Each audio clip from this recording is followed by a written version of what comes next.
Huh? What are you doing in my swamp? Hello everybody, this is Overboy and I'm going to be doing my ranking for the MCU Phase 4. So this isn't going to include all the movies, TV shows, special presentations, and short series from the MCU's Phase 4. There's 17 projects altogether, which is the biggest project any of the MCU phases have had so far, the biggest amount. So I'm going to try to go through this video as quick as I can. 17 is quite a bit to rank and everything, so I'm going to try to make this video not be too long and everything. So I'm going to go ahead and get going. Coming in at number 17 is Eternals. This movie is just flat out boring. There isn't hardly any good action in it. The characters are all underdeveloped, and none of them really are very likable or anything. They all just kind of boring characters. The story isn't very good. The CGI is terrible. It's not a very good movie. It's easily my least favorite of Phase 4 and one of my least favorite MCU movies. There's still one MCU movie I think is worse than this one, but only barely. But I'll talk about that when I do my full MCU ranking next week. But this one is just not very good. So Eternals is number 17, and number 16 is Moon Knight. This is a show that came on Disney Plus about this time last year, and it was the only Disney Plus show that I didn't keep up with week to week and everything. I watched it after it was done airing and stuff, because at that time I was in a relationship and never really was able to watch stuff that I wanted to watch and everything.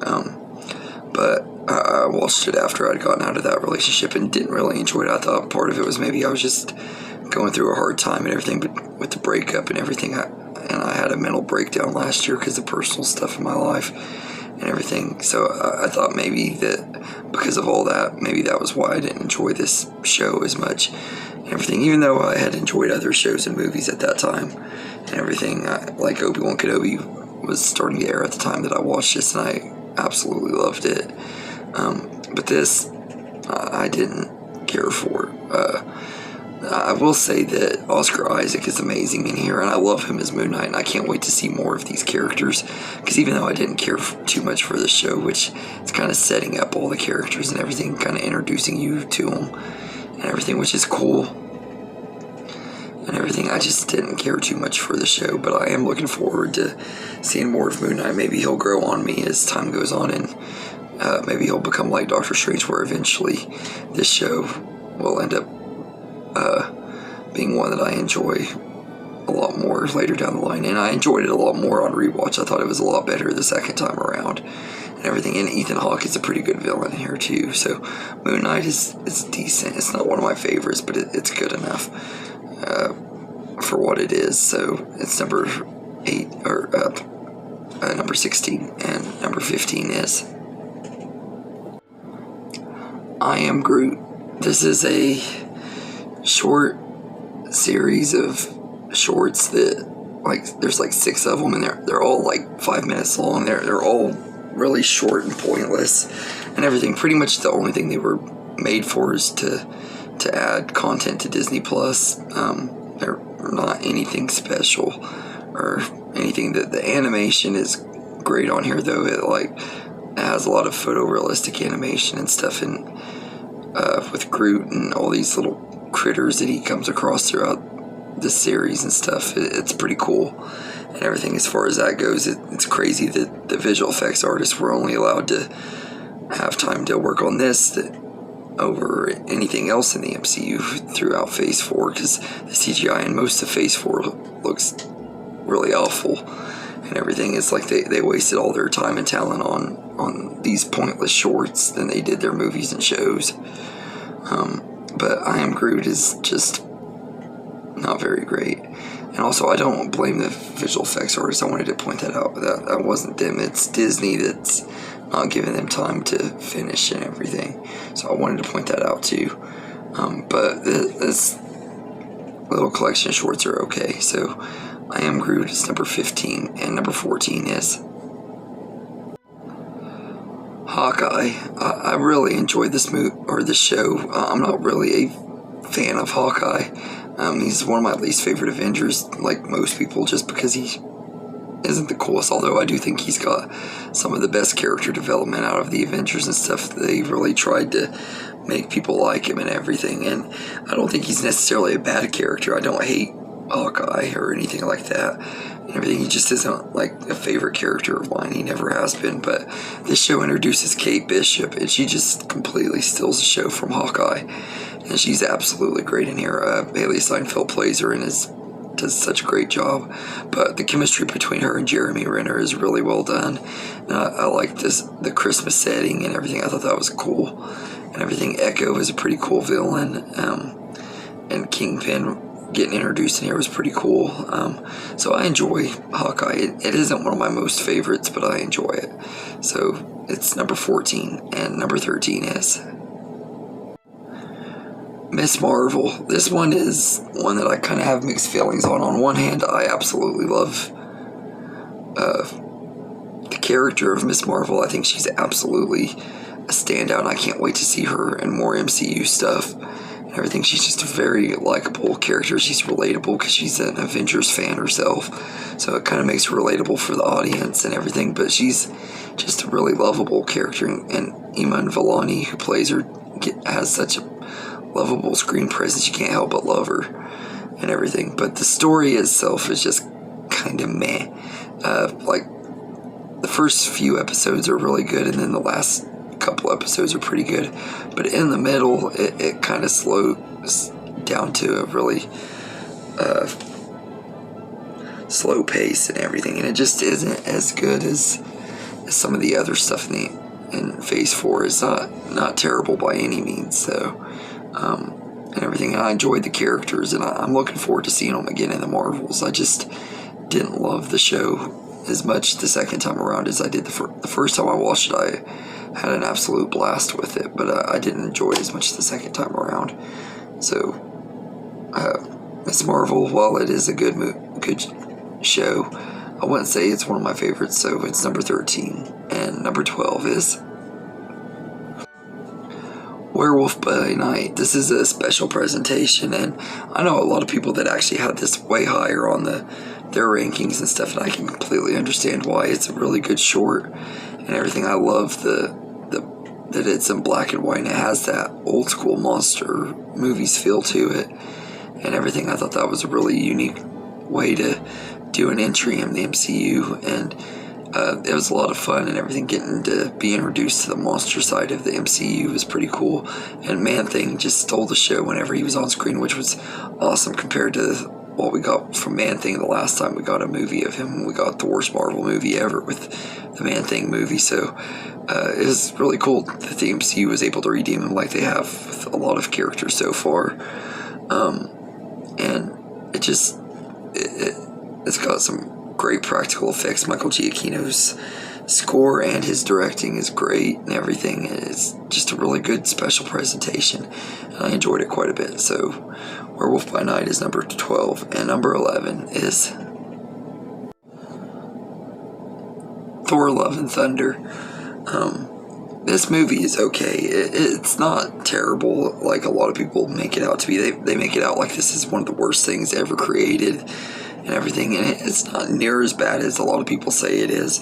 In fact, there's a lot of jokes in here that land for me. There's a lot that don't too and everything, and I do get the criticism that the jokes cut the seriousness of the story and everything, but I didn't expect a serious movie when I went into this. I knew people love the comedy in Thor: Love and Thunder, so I knew that they were going to up it, because that's just how they do with sequels and stuff, and how you do with the MCU. If something works, you overdo it until people can't stand it anymore. That's just kind of expected. So I kind of expected the humor to be all over the place in this movie, and it is. There are some really hilarious moments. There's some parts that are just not as funny, and there's some parts that are kind of cringy, but yeah, Thor: Love and Thunder is an okay time and everything. It just isn't one of my most favorites in the MCU and it's not one of my favorites of Phase 4, but it's definitely not the worst from Phase 4 either, like a lot of people say it is. It's just kind of mediocre and everything, but I think if I'm in the right mood, I can really enjoy it. If I'm in the mood for a comedy, I'll probably enjoy this a lot more and everything. But rewatch, I didn't enjoy it as much, but I also wasn't quite really in the mood to watch it either. I watched it for my review and everything, and I didn't enjoy it as much the second time around and everything. A lot of the issues that I did have with it were a lot more glaring, like the chemistry between Chris Hemsworth and Natalie Portman. They just have no chemistry together and everything. Even though Natalie Portman was better in this one than she was the previous Thor movies, their chemistry still isn't there and everything. I kind of wish they would have just left Jane out of this one and found a new way to tell the story. But for what it is, it's okay. And also Christian Bale is excellent as Gore the God Butcher. I wish he would have had more screen time and everything. If they would have focused more on him and his battle with Thor, and then the whole love story with Thor and Jane and his love triangle with his two hammers, I think the movie would have been better. But for what it is, Thor Love and Thunder is okay. So it's number 11. And number 10 is Falcon and the Winter Soldier. This show is really good too. I always enjoyed this one when it first started. I watched it every week, was excited for it and everything, and I was so glad when we finally got to see Sam Wilson dress up as Captain America. It was like one of the most satisfying moments of the MCU and everything. But there's a lot of really good moments in here, and the stuff with Isaiah Bradley is really powerful and really well written and everything. There's some really powerful stuff in this show, and the villain is pretty good. You can understand her motivations and everything. She's a pretty good villain, and the movie or the show is pretty decent. We got introduced to John Walker in this one, and he's one of those characters that I have a lot of mixed feelings on. There are things I like about him, there's things I hate about him, and I just think he's a interesting character that I can't wait to see more of and everything, because he's one of those that walks that fine line between good and bad. I'm curious to see what they do with him in the Thunderbolts and stuff later on down the line. But I think The Falcon and the Winter Soldier is a really good show and everything. So it's number 10. And number 9 is Loki. I enjoy Loki quite a bit. I think that it's a pretty good show. Tom Hiddleston is great as ever, and the actress who plays Evie, my mind just went blank. Sophie DiMartino, she's really great as Evie, and the two of them have really good chemistry together. And Owen Wilson as Mobius is a welcome addition to the MCU. He's just absolutely great in here, and his chemistry with Tom Hiddleston is great too. And the cast just work really, really well together. And plus, we got a really cool introduction to King in this one. He really campy and over-the-top performance from Jonathan Majors as one of the variants of Kang the Conqueror that controls the TVA and stuff. He does a really good job in this and everything. He's only in here for a little bit in the last episode, but those last few minutes are really effective and stuff. And I love the alternate versions of Loki, especially the alligator Loki. I thought that was really funny, but all of the alternate versions of him were pretty cool, and I enjoy this show. It's pretty good and everything. So Loki is number 9, and number 8 is She-Hulk Attorney at Law. I know y'all are probably sharpening your pitchforks because I have it this high, but I absolutely love She-Hulk, and pretty much from this one up are all ones that I absolutely loved. And She-Hulk is a lot of fun. It's got a lot of really good humor in here, which I know a lot of people got butthurt by and everything. The scene when her and Megan Thee Stallion are twerking and stuff and dancing, it's really corny and pretty cringy and stuff, but some reason I also really think it's amusing and stuff too. It don't really make me mad and get me all butthurt like it did the internet. Like, I've seen so many people get all mad about it and stuff. I thought it was funny and everything. But I thought that I almost said Barbara Walters, Jennifer Walters is a really good character. And I hope that the negative reception of this show doesn't mean that we'll never see her again, because she's one of my favorites of these new characters. I absolutely loved her. She's really funny. I love the fourth wall smashing. I will say that the ending was a little anticlimactic with her smashing through Disney Plus and going to talk to Kevin Feige and it being a robot. I got the meta humor and stuff. I thought it was kind of funny and stuff, but at the same time I did feel like it was kind of underwhelming. But the ending that they were going for didn't make a lot of sense either. So, but also we get introduced to Daredevil in this one and into the MCU. And I know a lot of people didn't like it. We already seen Matt Murdock in the MCU because he was in Spider-Man No Way Home, but we hadn't seen him in the MCU as Daredevil yet. And they brought Charlie Cox back from the Netflix show, which I've seen a few episodes of and really enjoyed that. I need to finish it sometime. But I really enjoyed them bringing back Charlie Cox, and he was great in here, and it was a fun introduction to him and everything, and I enjoyed She-Hulk. It's a lot of fun. I don't get to hate on this one. So it's number 8, and number 7 is Black Widow. We waited and waited years for this movie to happen, and it finally happens, and it turns out to be pretty decent. I don't think it's a super great movie, but I don't think it's a terrible one either. I will say, though, that it doesn't belong in Phase 4.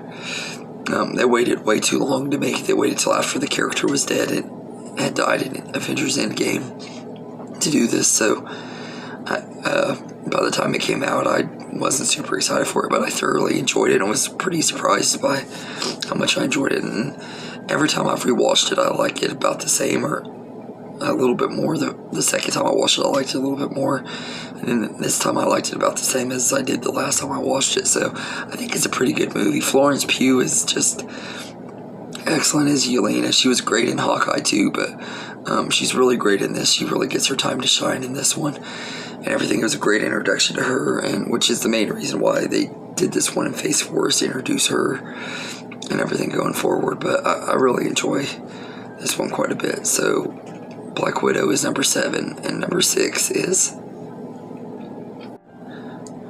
Shang-Chi and the Legend of the Ten Rings. This was a movie that I really enjoyed a lot in theaters, and when I rewatched it, I still enjoyed it a lot, but it wasn't quite as good as I remembered it to be. But Simu Liu is just absolutely great as Shang-Chi, and Awkwafina as Katie is great. She steals the show and everything. She's funny, and she's a scene stealer for sure. And the two of them just work really great together, and I love that they got Michelle Yeoh in here, and one of my favorite villains in here with Wenwu, played by Tony Leung. He just is absolutely great as Wenwu. Really, really good villain. Like I said, one of the best villains of Phase 4 for sure. And everything, I really enjoyed him, and I enjoyed the story. Bringing back Ben Kingsley was a lot of fun too, and the action in the third act was pretty fun, and everything. The stuff with the dragon was pretty cool, and everything. So I enjoyed this movie quite a bit. It's not one of my most favorite MCU movies, or one of my very most favorites of Phase 4, but it is one of the better ones. Like I said, from She-Hulk up are all ones that I loved, and I did love Shang-Chi. So it's number 6, and number 5 is Black Panther: Wakanda Forever. I absolutely loved this movie. I thought it is a really, really good movie. The first time I saw it, I was kind of mixed on, because the somber opening kind of made the entire movie feel somber, and I just didn't know how I felt about it. But rewatching it and stuff, I liked it a lot more the second time around. Letitia Wright is just great as Shuri, and Angela Bassett gave an Oscar-nominated performance, and gave the first Oscar-nominated performance in the MCU. And she's great in here too, although I would argue that she deservingly lost to Jamie Lee Curtis. I personally think Jamie Lee Curtis deserved the award more and everything. And Angela Bassett only was nominated because I don't know if the Oscars owed it to her or what, but her performance was great and everything. But I'm surprised that I don't know how they nominated her. I guess Disney paid them off enough, because the Oscars usually ignore the MCU stuff and everything. I don't know what about her performance made them decide, okay, this was Oscar worthy, but none of the others are. But I think she was great in here, and she did deserve her nomination. Nothing against her or anything. I just think it's funny that the Oscars nominated her when they usually ignore the MCU, but the Black Panther movies they seem to love, which is kind of cool though, because they are really great stories and everything. And Wakanda Forever is really good. Namor is a really good villain, and it's a good movie. So it's number 5. And number 4 is WandaVision. I absolutely love this show. It's absolutely great. I was worried when I revisited the shows that the shows weren't going to hold up as well on rewatch as some of the movies do. And I feel like most of the shows are held up pretty decently, or like in Moon Knight's case, I liked it more the second time around and everything, but like some of them I felt were better on second watch, or just as good, and this one I think was just as good, if not better, on second watch. I absolutely loved WandaVision. I think it's really entertaining. Elizabeth Olsen is just absolutely amazing in here, although I won't say this is my favorite performance of her in the MCU, but she is great in here, and she deservingly won an Emmy for it. And Paul Bettany as Vision is once again great, and you got Catherine Hahn as Agatha, and all of the supporting cast are great in here. I will say that like the big final battles in the last episode aren't as good as they could have been, and like everything that led up to. There were some disappointments, like the Ralph Boner thing and everything, although I also thought it was kind of funny because it did tick off a lot of people, and when they do stuff that ticks off people, I kind of find it amusing watching all these man babies cry on the internet about stuff and everything. And there were a lot of man babies crying about the ending of WandaVision, but I think it turned out pretty good for what it was, and it's a pretty good show and everything. It's not the best show ever, but it's definitely the best MCU show for sure. They haven't topped it yet. I don't even know if they ever will, because this one was just so good. But part of it, I think, also came down to the hype that we hadn't had an MCU thing since Spider-Man Far From Home when this one came out either. So I think the hype on it also had a lot of people invested in the story and stuff too. But a lot of people were left disappointed and complaining about it, like they did do most of Phase 4. I've watched a bunch of videos and stuff of people just complaining about how terrible Phase 4 is, and most of their opinions haven't really affected mine. But yeah, WandaVision is definitely one of the best things from it though. So it's number 4. And number 3 is Doctor Strange in the Multiverse of Madness. I absolutely love this movie. It is very underrated. I will say that the title is a little bit misleading and stuff, because you don't really see them go through the multiverse much except for a montage that was in the trailers and everything. They pretty much only go to a couple of worlds and everything. That part could have been better, but at the same time, the sound of Multiverse of Madness is an awesome title. Everything. I just wish that the movie could have lived up to the title a little bit more, but I think it's a great sequel, way better than the first Doctor Strange movie. The stuff with Wanda and everything is great. Like I said, WandaVision isn't my favorite performance of hers in the MCU, because this one is. She's just absolutely great in here. She goes all the way balls to the wall crazy as the villain of the movie, and she's just absolutely amazing in here. And you get some pretty cool cameos in here. From Mr. Fantastic, played by John Krasinski. He was introduced in the MCU. I thought that was pretty cool.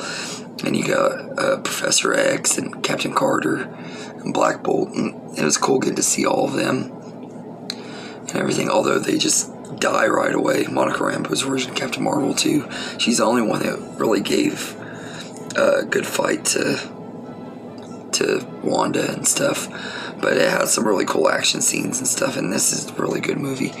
And once it starts feeling like a Sam Raimi movie in the third act, it is just a lot of fun and everything. But I felt like this movie was a blast from start to finish and everything. But when it really starts feeling like a Sam Raimi movie towards the second half of the movie, it gets all crazy, it's a lot of fun. The first half feels like your typical MCU movie that could have been directed by anyone, but once the Sam Raimi-isms start hitting, it becomes even more of a blast, and I just absolutely love this movie.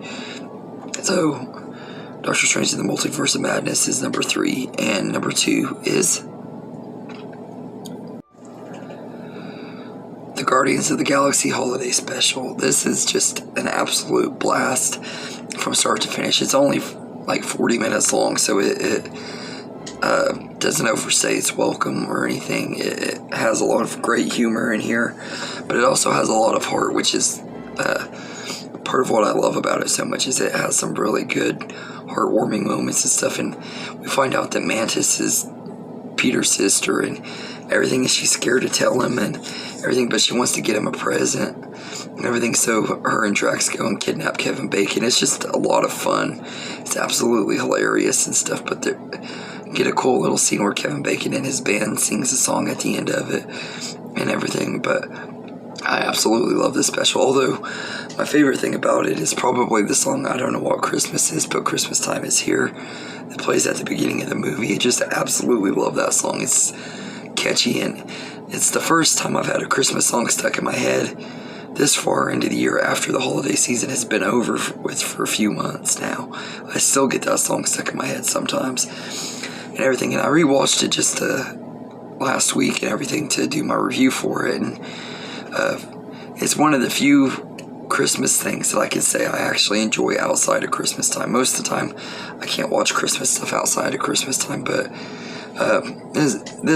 this one and Elf are two that I could watch during the year and not really get bored with, although I usually would choose not to watch them during the year because I just rather watch them during the holidays like they're supposed to be watched. But this is a really great holiday special, and absolutely love it, and it still is one of my favorite MCU things. When I saw it the first time, I was like, this is going to be high on my Phase 4 ranking, and I've watched it twice since then, and I've loved it a little bit more every time, so I was like, it has to be number 2, because out of all the MCU stuff, this is one of the ones that is the most rewatchable, so out of Phase 4, so the Guardians of the Galaxy Holiday Special is number 2, and my number 1 movie of MCU's Phase 4 is Spider-Man No Way Home. I'm pretty sure nobody is going to be surprised by this. I think most people have this as their favorite MCU Phase 4 movie.